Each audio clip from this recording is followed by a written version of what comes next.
Kasayan, mag-unboxing tayo ng caliper, brake lever, tsaka caliper assembly. Bali, one set na siya kasayan na pang XRM 110, 125, RS 125. Ito siya. Pang lang siya, low budget. Sa mga naghahanap ng low budget, tignan natin kung okay na okay to.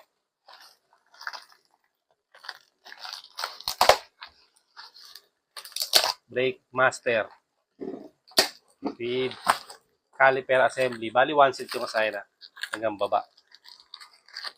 Para hindi na tayo maglalagay ng ng fluid. Natin kung meron. Kasi yung iba meron na eh. Meron ba?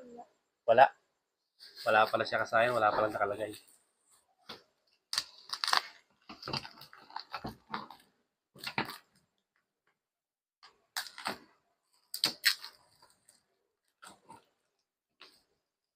XRM 110, 125, RS 125.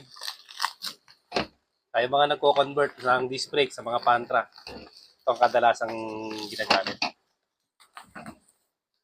Mura lang siya kasayan. Kung di yan matigas dito, ibig sabihin wala pa siyang wala pang fluid.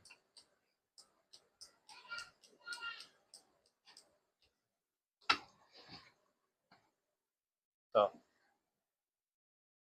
Wala. Ganda ng pitik ng niya eh.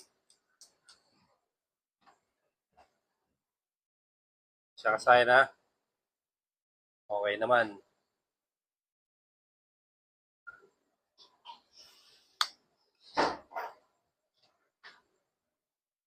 One set na siya.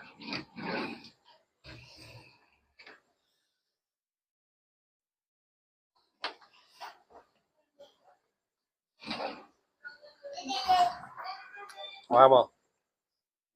Natin yung kanyang loob.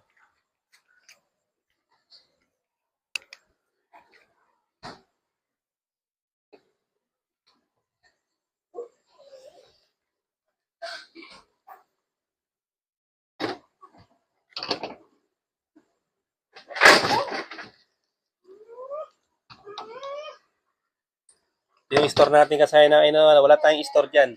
Kung saan lang mura, doon tayo nag-order. Ito siya. Ayan, ito yung discounted, ito yung pinaka-presyo niya. Magkano yung presyo niya? 366.28. Kaya kasi na na yan. Set na yan. Tutok.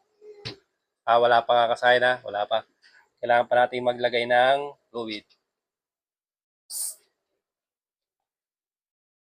Dati kasi nag-order ako nito, may kasama ng fluid eh. Ito, maglalagay pa tayo. May damage ka bang nakita?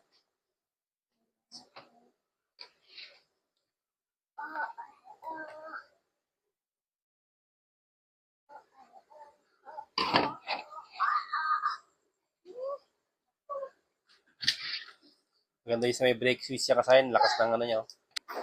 Bali, okay naman siya kasayan na. Kaya lang wala siyang fluid. Kailangan pa natin maglagay ng fluid sa kanya. Hindi natalo. Panalong-panalo na sa presyo. Kasi kung paisa-isa ang bibili natin, kung ito lang at saka ito lang, mas mahal yung magagastos natin. Tsaka malinis naman yung makinis naman siya. Wala namang damage. Nandito na lang mga kasayan. Salamat sa panonood.